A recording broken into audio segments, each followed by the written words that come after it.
All right, class. First off, as always, good day. I'm glad you're here. So today we're going to be talking about um, what kings' power they had, what did they control, and how did they get limited in power? How come kings are not as powerful as they were, you know, now as they were back then? You know, so we're going to look at that. Also, we're going to be looking at this thing called the Inquisition, which was um, a very bad thing that happened. And then we're going to talk about some empires and some civilizations in Latin America that were being developed at this time. Okay, so let's go ahead and get started. So the objective, we're going to analyze how the importance or what the importance is of the Magna Carta, or examine the level of engineering skill it takes to build a city on a lake. Yes, you heard me. How do you build a city on a lake? We're going to be looking at that. And then we're going to create an argument on which Central Southern American empire was more impressive. Okay. Now, here is your warm up picture. Now, like I told the classes, um, this warm up picture is honestly very difficult to interpret, but it's also the most creative one because a lot of students over the years had given me various answers, different types. Even the Monday, Wednesday, Tuesday, Thursday classes in class, two students from each, one from one from the other, gave me an answer I had never heard of before. And I was just blown away because I was like, that's interesting. I never interpreted it that way before. So that's why I keep bringing this picture out. Even though it's very difficult to interpret, I get interesting answers. So tell me, after analyzing this picture, what's going on here? What's happening here? Okay. So go ahead, write your response. Okay, because we're moving on in three, two, one. All right. So here's the thing. Back in the day, the kings actually truly believed that God chose them or that they were related to God. This is known as the divine right theory. Um, they just truly believed in their heart and soul that, hey, they're related to God. And that, or like a light, a beam of light just came from the heavens and came down and picked them, just like, whoa, type of thing to their, grandpa, great grandpa, or whatever, however far it was. Okay. Now, remember what I told you in not last class, but the class before.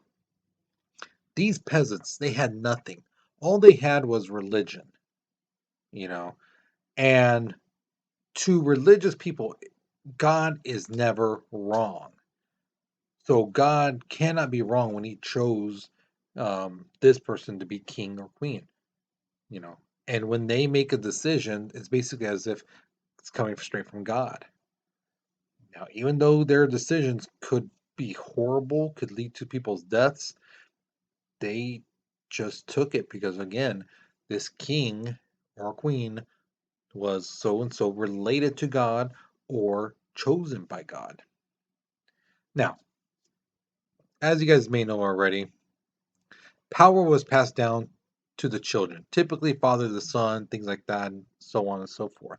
Sometimes even from father to daughter, things like that. Okay. Now, how did kingdoms get bigger? Well, several ways. One, defeat an area, conquer it, you take over it. Another way that alliances were made, besides, hey, let's team up and attack this place, was through marriage. One kingdom would be like, hey, um, I have a son, you have a daughter, let's marry them. And when we pass away and they get together, then our kingdoms will be one and big, huge kingdom, and then our kids will rule, and then our grandchildren will rule, and things like that. So typically, that's how alliances were made back in the day. You have a son, I have a daughter. Let's get them married. Because we're both royal type of thing. Um, Now, were there good kings? Yes. Were there bad kings? Yes. So let's talk about some of the good kings. One was Charlemagne. Charlemagne um, was a very good king to a lot of people. He was a Christian king and things like that, and some people really liked him. You know. Then there was Richard the Lionheart, one of the brave kings. During the Crusades, he was out there with his men fighting. In the Crusades. Which we talked about, um, not last lesson, but the lesson before.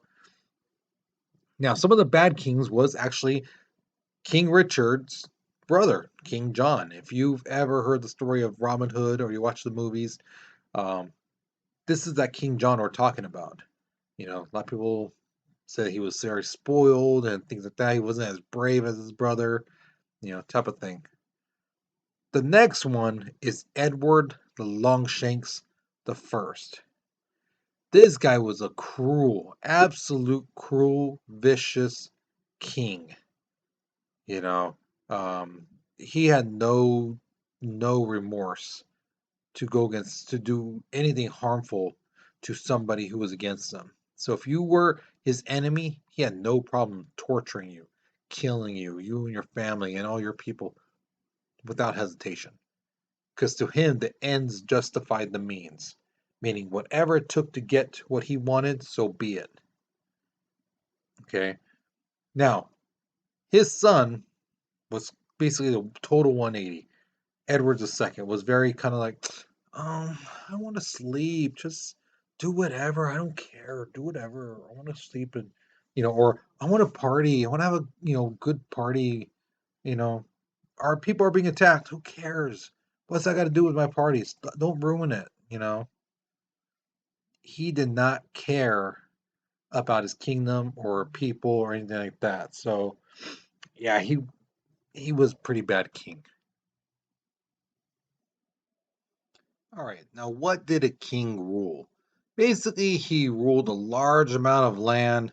He ruled the armies, the nobles to a sense, to a certain extent, but the peasants definitely. Okay.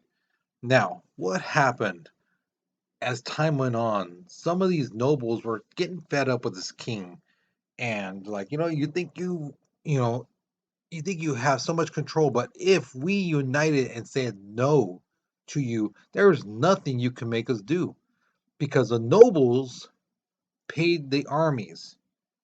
The nobles knew more about what the serfs were doing than the king. So when the king's like, no, I want you to do this, this, and this, the nobles basically said, no, we're not going to do it. We're not going to have our people do things, you know. And the king was like, well, I'm gonna get you guys to do it. And he tried and tried, but he couldn't get the nobles to do things that he wanted. So finally, he came down and said, okay, fine. What do you want? And they said, we want you to sign this document saying that you're willing to give up power. And that was the Magna Carta, known as the Great Charter, on June 15th, 1215 AD. Basically, what it did, it limited the power of the king. Basically, there were 63 rules that the king had to follow. One of the biggest things that they put on there was that no one is above the law. No king, no noble, no, knight, no peasant. Nobody is above the law. This thing gave rights to the individuals, mainly the nobles, but as time went on, it became for everybody. It brought justice to a lot of people. And one of the bigger things it did was it gave trials. Because before, the kings and queens could just arrest somebody and keep them in jail for as long as they wanted with no trial. We'd tell them, oh, yeah, your trial's coming up soon. Don't worry. No. They would just keep them in jail. Now, people got trial. People got to hear, hey, why is this person being arrested? You know, are those legit crimes? Or is it just that the king or queen didn't like the way this peasant was looking at him, or noble, or whatever? So that's the thing. There was some rift between the Catholic Church and Christian kings. Basically, the church was thinking they were like the ultimate power, and some of these kings were like, "No, you're not. I'm the king. Do I tell my people what to do. You don't tell me what to do." So there was a little rift between the two. And speaking of the church, um, there was this thing called the Inquisition, and basically the church tried to convert people into Christianity. They're basically like, these poor Muslim, these poor Jewish people, they're not going to go to heaven because they don't accept um, Jesus as their savior. So we need to convert them. And what they did was basically took people, arrested them in a sense, and tortured them. They really tortured them. Now, I'm going to show you 6 different torture methods that they did. Um, and somebody asked me some years ago, well, what if they tortured them and the person said, "Oh, I'm going to convert. I'm not going to be Jewish anymore. I'm going to be Christian or Catholic, or whatever." Um, what would happen then? Were they just like forgiven?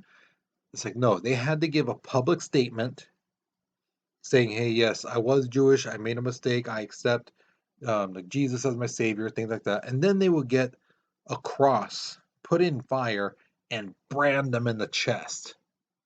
You know, um, and another kid asked me sometime later, like, "Well, what happens? What would happen if they went back to their Jewish temples or their Muslim churches and stuff like that? What would happen to them?" Well, then they would be basically tortured to death. Then they would basically tell, "Hey, this is for your own good. This is for your own soul. We're trying to save you." Okay. All right. So if you look at number one, it's basically a pulley system. They would pull your arms and legs and like stretch you to the point where your arms would pop out of their sockets. The same thing with your legs. Your legs are in a socket too, and they would just pop out. You know. Number two is pretty interesting. The way I've read it was they would have people hanging, pretty high in the air, and either they would have their hands tied behind their back, or have their hands and feet tied together and have them together. So you're basically hanging in the air for a long time, sometimes days, and all that weight just basically would cause again the arms to pop out of their socket and things like that. Number three, you see up on the top to the right, is basically waterboarding. Your head is your head, let's say this, my fist is your head and this is your legs. You're like this, and they would constantly pour water on your face with the towel over it. So no matter if even if you took a little breath, you're sucking in water, and then they would just continue pouring water and water and water. So you're in a sense drowning, but you're not like submerged underwater. Okay. Number four is pretty. You could probably basically see it yourself. There, people are tied to a wheel, and they would crank the wheel. And once the person got near the fire, they would slow down the wheel, and they would be burned crisp. Now it wasn't like a big old flame of fire. What they usually do was use coals, really hot coals, and that is actually worse than flames because a flame will engulf.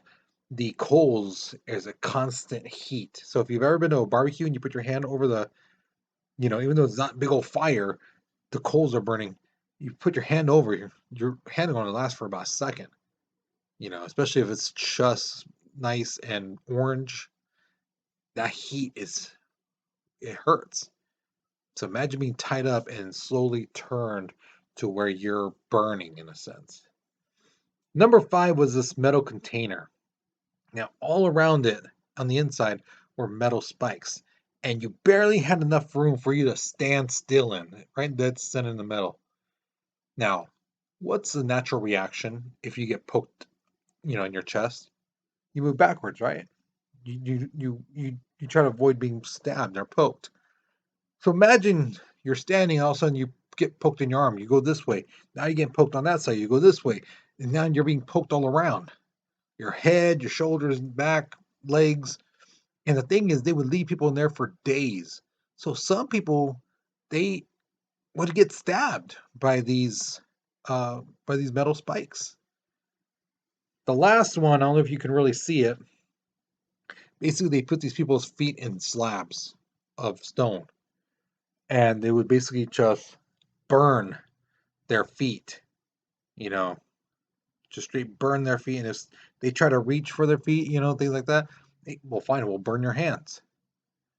So these people were really tortured, all to have their souls saved.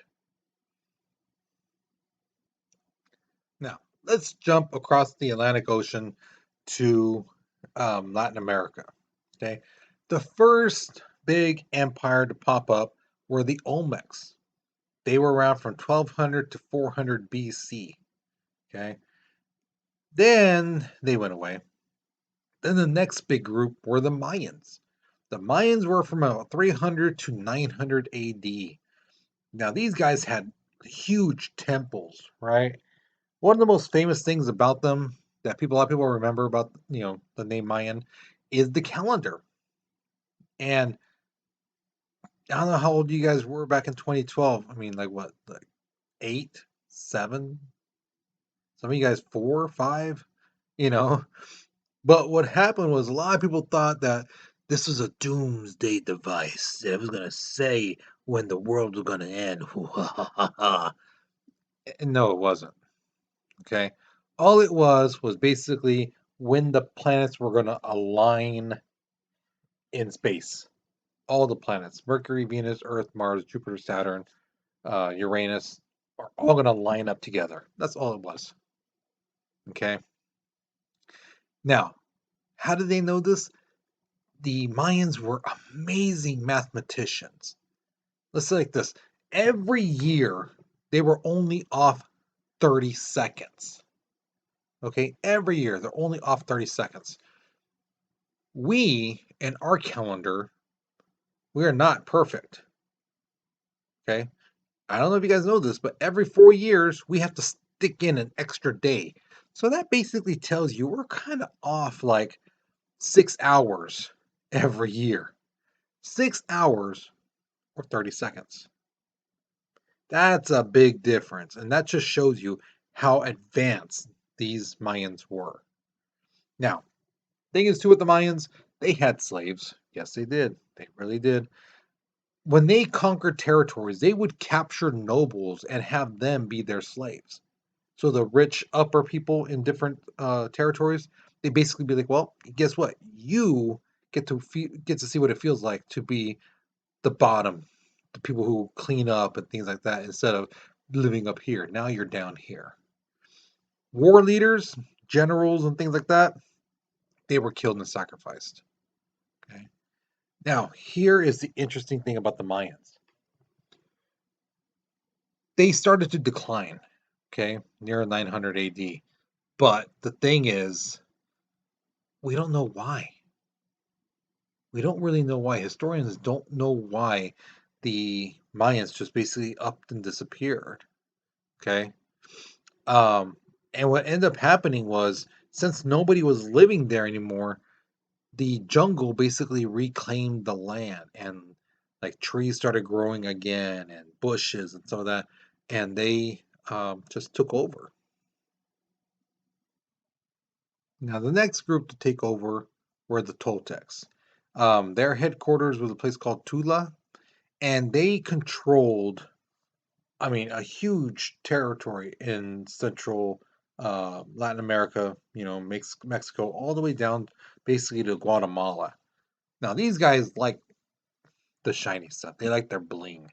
So they would basically get gold, silver, copper, you know, so they like their stuff. Now, in 1125, they too started to decline, but we know why they declined, and it was all about war. All right, there was too much war, there was too much fighting going on, and they couldn't take on everyone at one time, and their civilization basically just diminished. Now, the next group that really came up were the Aztecs. They came around from 1325 to 1521 AD. Now, what happened was this. In the 1100s, their leader had a vision of an eagle biting on a snake. And that was a sign that you were going to, settle in that area and that's going to be your empire and things like that. So they moved around and around and around looking for this sign and eventually they found it. They found the eagle biting the snake on top of a cactus, which is the middle emblem in the Mexico flag. Okay, it's actually in that picture right there in the up on top. Okay, but here's where things were kind of like, what? That made it pretty interesting about the Aztecs. When they saw this symbol, they saw the eagle with the snake and the cactus. It was on an island in the middle of a lake. And it's like, well, how do you build a city on that? How do you build a city on a lake? And the Aztecs did. And that town became known as Tenochtitlan. Okay. It was in the middle of Lake Texcoco. And basically what they did, they took these huge um wooden like beams and they basically put it into the ground. They hammered it down to where it's nice and even, and then they would lay things on top of it and basically had a town. And yes, they would build temples on it. They grew farms on there, So very smart people. And the guy who conquered them, Hernan Cortez, when he first met them, he kind of figured like, oh, they're barbarians. Look at the way they're dressed. They don't speak, Spanish. They don't know about God. Oh, they're barbarians. What do they know? And when he goes over the mountains and sees Tenochtitlan, he's like, whoa, that's amazing. Because there's only one other town in the whole world that has a city on the lake, and that's Venice, Italy. And even Cortez acknowledged, yeah, this city is better than Venice. This city is amazing. Okay. Now, the Aztecs conquered a lot of areas, and they basically told those people, you need to pay tribute to us. You need to give us something. A lot of times it was goods, food, fresh water, things like that. But also, I use the word loosely, but money. Now, again, they didn't have like dollar bills like what we have and things like that. They basically would tell them, what do you value? Do you value gold? Do you value silver? Do you value cocoa beans? I mean, whatever. Give some of that to us. So it was like basically like money, but it was what those people valued. So give it to us. Give us some of that. Now, in 1500, the population was about 4 million people. Okay. Most of these people were average Joes, farmers and things like that, shop owners, you know. If you were one of the nobility, one of the top people, families and things like that, and you were a male, you basically went to school and you were taught how to fight through military training. Now, once you finished, you could write your own ticket. Where did you want to go? Did you want to go into the military, be a general, things like that? Fine, do that. You want to be part of the government, lead this country, things like that. Go ahead. Do you want to be a priest? You know, Fine, do that. So people who were noble and males, they had it made in the shade. They just had to get through school. Now, here's another thing too. It's not on here, but I wanted to make this clear. Um, I've had students in the past say, "Well, I heard that the Aztecs were cannibals, that they ate people." Okay, so here's the truth. Yes, the Aztecs did sacrifice people. Yes, if you've seen the movie Apocalypto, they would put a person on a slab, open up their chest, and basically rip out their heart while it was still beating and show it to the people below. Just thump, thump, thump, thump, type of thing. Yes, they did that. Now, the royal family would eat the hearts of those victims. The average Joe did not eat humans at all. They ate, animals like deer, boar, things like that. They would eat fruits and vegetables. It was only the Roman family or the royal family who ate the hearts of those victims. Okay. So, yes, they were not cannibals. The royal families, only thing they would eat were hearts. Okay. Now, the last group was a group called the Incas. They are located or were located in what is current modern day Chile, which is in South America, right along the Pacific coastline area. Okay. They had a population of about 12 million people. Now, hate to say it, but guys, if you got to the age of like 12, 14, somewhere around there, you had to join the military. Okay. Nobles were put in control of large areas. They were basically, hey, you're in charge of this area, make sure everything's okay and fine, hunky dory. Now, other kingdoms, they could join the Incas.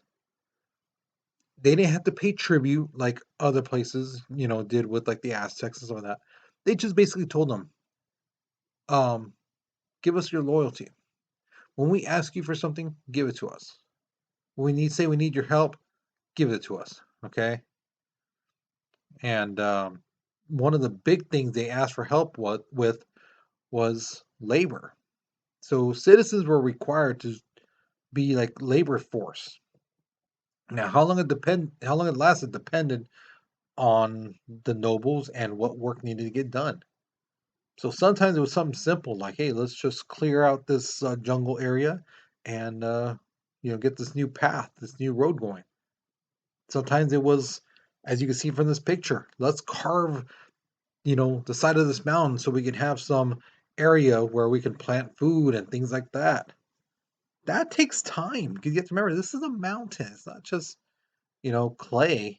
We could just take little chunks of it off. No, this is a mountain. Okay.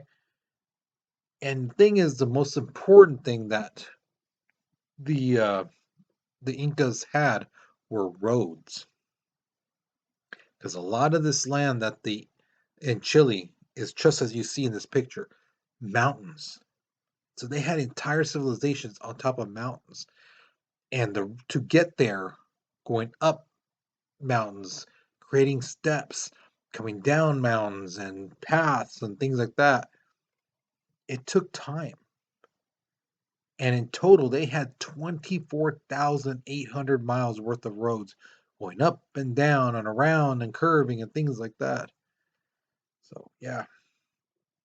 Now, ladies, you may have wanted to join the Incas compared to other civilizations because the Incas allowed women to be priestess. So there would be like the royal family, and then nobles and priests. You guys were like would be right below them. Okay. Other civilizations didn't allow women to be priests, but in the Inca civilization, yeah, they allowed it. So a woman could progress higher than a man.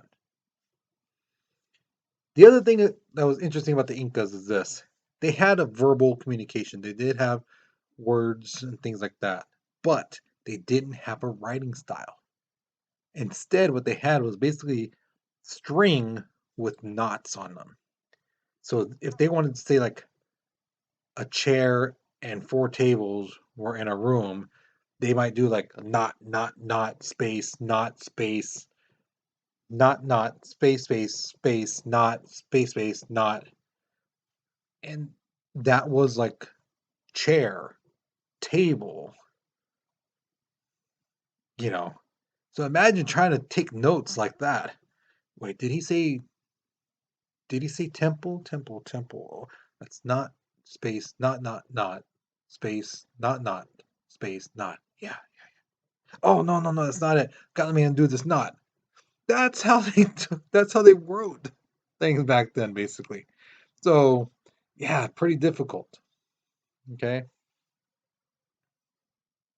So here is your question. Going back to the Inquisition, do you think it was okay for, and I use the word loosely, okay. Do you think it was okay for the church to do what they did in the Inquisition? Torture people to basically save their souls? What do you think about that? What's your position? What's your thoughts? Okay.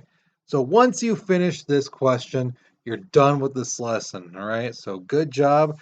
This actually went a little bit longer than I expected, but I do apologize. But hey, that's a lot of information. Okay. So with that being said, you guys, you take care, you be safe, and I'll see you later. Okay.